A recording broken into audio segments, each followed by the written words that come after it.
Listen to PodNasty on iTunes, Stitcher, YouTube, and SoundCloud at soundcloud.com/AKONUWA. It's Alfred, Big Nasty Kunawa, Dateline! December 14th, a memorable day in wrestling lore. If all goes well for WWE, it's Alabama Day. It's 47 Ronin Remembrance Day. It's Martyred Intellectuals Day. It's Monkey Day. And unofficially now, it's Roman Reigns Day. That's right, Roman Reigns is your new WWE World Heavyweight Champion, this time for real, after overcoming the odds, punching out Vince McMahon, and defeating Sheamus in the middle of the ring. He got cheered in Philadelphia, the scene of the crime this past January, where he was booed out of the building, and the fans said they do not want Roman Reigns as champion. Of course, by fans, I meant loud, angry, drunk men who are not representative of people who follow WWE. But in that same venue, with WWE sticking to its guns, manipulating some storylines here and there, making Roman Reigns the underdog, Roman Reigns triumphed, and it felt right. It didn't feel forced. Internet, you have to admit WWE was right. Don't you? This internet wrestling community thing, I mean, you guys have taken a major L in 2015, haven't you? I mean, a series of them. What is a outcry from all these people? What are the alternatives to Roman Reigns for all these people who said they didn't want him champion, that he was being forced down our throats? What are the alternatives? Let's go down the list. Cesaro, hurt. Seth Rollins, hurt. Daniel Bryan, he was a big one, hurt. Are you noticing a pattern here? Sami Zayn in NXT is hurt. Solomon Crowe, when he was with NXT, got hurt.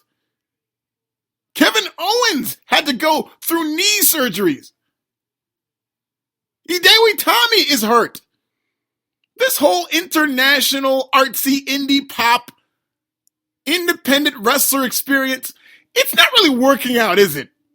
This independent wrestler experiment isn't really working out. And I said this about a week and a half ago, and it got a lot of people worked up. Oh, he's trolling, even though he's got facts, even though he's right, even though it's perspective. I said WWE, they need to get these independent wrestlers. Because there's a place for independent wrestlers, guys with 10 years in the business, guys who have been on the road working this physical style independent wrestling. There's a place for them in WWE. It's called the mid-card. That's where they need to be. You don't build your company around used cars. Oh, these WWEs had bad luck with injuries. Bad luck! You get a guy who's been wrestling for 15 years in a physical style, by the time he gets to WWE with that hard schedule, he gets hurt and you're calling it bad luck? If you bought a used car, check the Carfax, you saw it's been in 2 car accidents, it's got 150,000 miles on it, and it breaks down in its first week. Is that bad luck, or is that explainable? No, but you know, people get hurt in wrestling. Everybody gets hurt in wrestling. Exactly. That's why you shouldn't go out of your way to get a guy who's more likely to get injured. Everybody gets hurt in pro wrestling. WWE does not need help being injury prone. If it's so easy to get hurt in pro wrestling, why are you getting guys who are beating up their bodies who have all this wear and tear and putting them in the main event? WWE tried things your way. They tried the Daniel Bryan thing. It blew up in their face. Can you imagine if Cesaro was champion right now? If WWE had listened to the fanatics who said they wanted Cesaro on top of the WWE, where would they be right now? They stuck to their guns. And let's talk about this whole fan thing. I hate that word. I don't consider myself a fan of anything. Fan is short for fanatic. That's a derogatory term for me. The word fan means you don't know how to think clearly. This whole thing, you got to listen to the fans. That's overrated. You do not have to listen to the fans. There's an old saying, you listen to the fans, you'll be sitting with them. Listen to these crazed fanatics who don't know how to make decisions with an unbiased, clear perspective. No. The fans. Let me tell you about something about fans. They're like children. It's like if I had a 3-year-old daughter and she wanted ice cream for breakfast, lunch, and dinner. And she complained, and then when I didn't give her the ice cream, she threw a big tantrum. Does that mean I really need to look at myself and listen to the little 3-year-old? No, absolutely not, because I know what's best for her. Meanwhile, while she's throwing this tantrum for a short-term decision, I'm putting money in her savings account. I'm looking at colleges. I'm teaching her math. All this stuff doesn't sound very exciting right now, but it'll work in a job interview. Roman Reigns didn't sound exhilarating to fans at the beginning of the year, but WWE stuck with him. He's a fresh face. He's a guy who they're building from the ground up. He's a guy who's going to be around 5-10 years from now, unlike a lot of these independent wrestlers who are past their 30s. He's a guy who's going to be around, who doesn't have all those highway wrestling miles. WWE stuck with him, and it worked. You hear that reception in Boston? In Boston, they wanted to turn on that match before it even began. By the end, they were chanting, "Thank you, Roman." In Philadelphia, with Roman closing in on a WWE title win, they popped, they cheered, they clapped. They didn't riot because WWE, the whole time these fans were complaining, WWE was putting themselves in a position to build the guy that they knew. This company that's been doing this longer than you. This company that knows more about wrestling than any of these fanatics will ever learn. This company has built up Roman Reigns, and it's worked. It's worked. The Roman Reigns experiment is no longer an experiment. He's in the deep end. The kitty gloves are off. And I think it's going to work out. Ratings have been bad. You got to love these open letters, too. These open letters with these bad ratings, people want you to think WWE doesn't get it. It's like WWE doesn't realize that things aren't going so well right now. And so like Frank the WWE clown and Mick Foley, everybody's chiming in. All these former embittered writers are chiming in, writing open letters so that hopefully WWE gets the message. You think Vince McMahon is in Stamford looking at the ratings and like shrugging them off saying, oh, well, they'll come around. And then he reads on WrestleZone that Frank the WWE clown is upset. Oh no! Now that we've upset the clown, we're in panic mode. We've got to change some things. No! They don't care about what a clown thinks. WWE realizes that things aren't so great right now, but they're going to turn around. The heir apparent is champion, and it doesn't seem forced. John Cena's on his way back. Brock Lesnar's on his way back. Triple H is going to be in the mix of things, probably a WWE title match against Roman Reigns. Things are looking up. This whole crisis situation is starting to subside, is it not? And I know I sound like a WWE honk, but I call him like I see him. Listen, this is a guy who was once upon a time blackballed pretty much from WWE for being a little too honest, for just saying what I think, for saying things that upset me about this company. Listen, I'm going to criticize WWE when I feel they're not doing a good job, when I feel there are things racially, socially, when I feel that they're doing something that upsets me or that I don't agree with, I'm going to criticize them. But by the same token, if I feel they're doing something right, I am definitely going to side with them. There's a reason that on this day, I was right about Roman Reigns and you were wrong about Cesaro. It's objectivity. It's something that, for the most part, the wrestling media doesn't have. What drives me crazy about wrestling media is a lot of people who work in wrestling media are fans first. They don't look at anything objectively. They look at everything from the standpoint of being in bed with the independent wrestling conglomerate. You know, one indie guy gets hurt, well, you got to push this next one. Then he gets hurt, you got to push this next one. Then he gets hurt, you got to push this next one. They don't have the wherewithal to sit down, have some perspective and say, wait a minute, why are all these indie guys getting hurt? No. The fan in them takes over and it's like, well, this next guy is going to work. You know? They don't have any perspective. I do. I'm the guy who's going to tell you the truth. I'm not in bed with anybody. I'm not in bed, well, let's not get into my personal life, but I'm not in bed with any of these independent wrestling companies. I'm not in bed with WWE. I am just telling the truth. And the truth is you were wrong about pretty much every indie guy who needs to be in the main event. There's a place for them. It's NXT, it's the mid-card, it's the lighter schedule. They don't need to be at the top of the company. On this day, Roman Reigns is champ. It's not forced. Patience, something that fans lack. Now, something that Lucha Underground doesn't lack is excitement.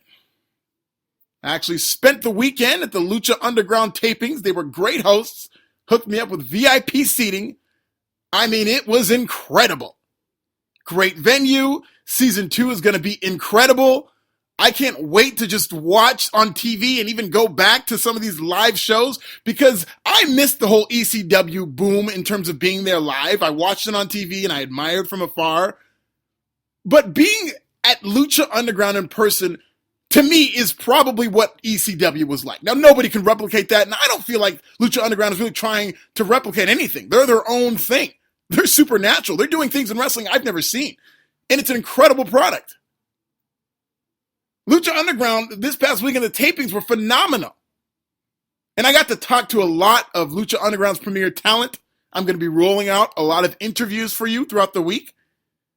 One of those talents include the great Rey Mysterio, who made a shocking appearance at Lucha Underground. I mean, the place went nuts.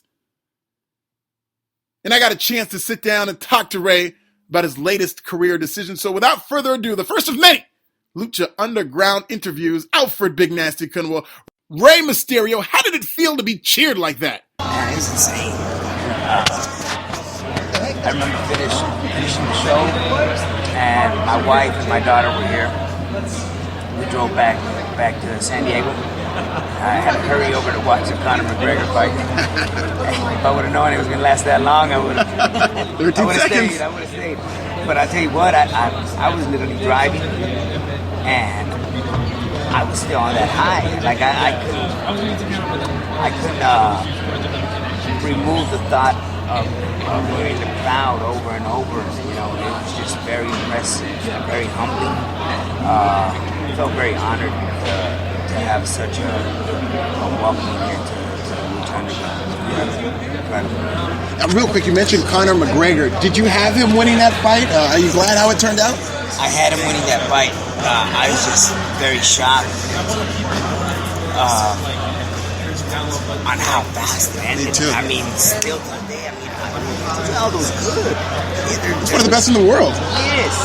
How does somebody get knocked down like that? You know, and I don't know if this is really his strategy, but he said precision is better than speed. Yeah, and the timing, yeah. It's the timing. I mean, wow, he really puts his money where his mouth is, because that's exactly what it was, you know. But it just made Jose Aldo look like a child. Right. I told my son, because my son's 18, we've been following UFC for a minute now. I said, man, they're taking over the Brazilian division. I said, with Silva fighting Weidman. I said, Dos Anjos is probably the only champion right now, and Fabricio Verdum, you know, that are still representing Brazil. But TJ Dillashaw taking on Barao.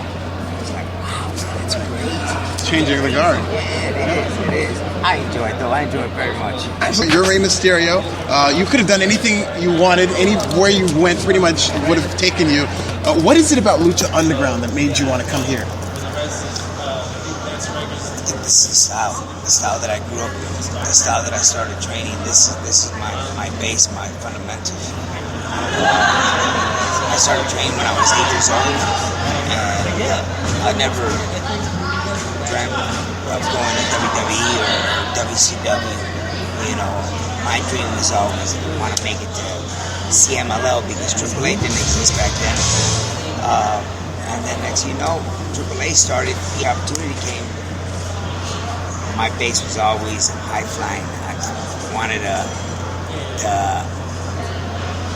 get the opportunity to show the world what I can do. So there was no other company out there that was displaying that, the Lucha Underground. When I saw the first season, I was blown away. On top of the wrestling, which is what I love, the filming, the vignettes, the storylines, it was no longer just wrestling related. This was a show, you know, a TV show, and it just made it so different, so much different. I guess it doesn't help to been a part of WWE, and it just got very repetitive. Storyline wise, sometimes I feel like you hit a wall and you're not going anywhere. So hoping that here at Lucha, there's a bigger picture and that we can all be a part of it. Hey, you talk about getting repetitive. That's definitely the case in WWE today. Do you still watch that product? Do you still keep up on it? You know what? On occasion, just because now that Alberto went back, I'm good friends with Alberto, so I keep him on point. And Lucha Dragons, I'm very friends with the Sin Cara that's there right now. So I can't watch a whole show, and not even when I was there. Actually, when I was there, I would hardly watch these shows. I would DVR them, but it was just hard for me to sit down and watch wrestling. Not because it was a bad show or a good show, or it was just because when I got home, I didn't want to have nothing to do with wrestling. I just want to be around my kids and my wife and enjoy, because it was just so little time to spend at home. Now, here in Lucha Underground, what do you think your ceiling is? Do you think you're here more to be maybe a mentor and teach the young guys the ropes and whatnot? Or do you still have something to prove, like you said, show everybody what you can do and maybe win a world championship? That's definitely my number one goal, to become a Lucha Underground champion. I would not mind at all along the way helping the younger talent. If they need advice, if they need mentoring, I'll be here to help out. I think that's very important when it comes to helping out the new talent, the younger talent. Guide them, let them know what they're doing wrong, if they're doing something wrong, and if they're doing good, let them know that they're doing good, so that'll give them that second win to keep motivated, to keep going up there and give them 5-star matches. Absolutely. Final question. Is there any one person here at Lucha Underground that you see as just being a big superstar that you just really have the hit factor already? I think there's several. And I hope I don't miss any, but man just walked by right now. Cage. Brian Cage is and there's a lot of potential in him. I see this guy right here. Yeah. And he's another guy that I'm glad he's here, because if he wasn't here, and I know that at one point he used to do some work for WWE, but he would have been a big star. So newer talent coming in, Dragon Azteca Jr., which was actually from Tijuana. He has a lot of potential. He just needs to get adapted with the style, because it is a different style.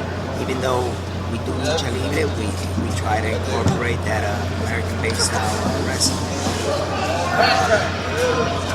Mundo, there's no doubt about Mundo, man. Even though he was part of another company at one point, I don't think they really took advantage of what potential he had. They would have just done his gimmick, his character solo. Would have been a huge megastar. There's just a lot of young talent here that are ready to learn and take it to the next level. And I hope this company can bring it. I think the doors are going to open up for a lot of people here. Take Lucha Underground to a higher level. Thank you so much, Ray. It's beyond a pleasure. And I always wanted to tell you this. Me and my friends argue about stuff like this all the time, but I really do believe if WCW would have put the world title on you when you were with the Filthy Animals, they wouldn't have gone out of business. They would have turned the thing around. Yeah. There's a lot of trickle-down effect, but that's the one thing I always say. And I had so many issues with WCW. That's because Eric was in control, and they just kept on switching story writers. Yeah. Vince Russo and Vince Russo actually had a liking towards me, but for some reason, me and Eric just always bumped heads, man. Ever since that issue with him wanting to take my mask off. Yeah. But I guess it is what it is, and at the end of the day, I wouldn't be here if none of that would have happened. Absolutely. You're doing better than ever. Thank you so much. Thank you very much. Pleasure, man. The pleasure is all mine and yours, Mr. Rey Mysterio Jr. Again, I will have several interviews from my time at Lucha Underground. We're going to have a big piece on Forbes coming out on Lucha Underground that I'm going to write ahead of the season premiere. Let me tell you something. It's going to be incredible. Can't give away any spoilers, but it's going to be incredible. Always remember to subscribe to PodNasty on iTunes and YouTube. Listen to PodNasty on SoundCloud and Stitcher. Follow me on Twitter at This Is Nasty. Like my Facebook page, Alfred Kunawa. Watch my videos, House Money Studios, via Forbes. Read the articles on Bleacher Report and watch those videos too. Now, if you'll excuse me, I've got to go edit another super secret interview.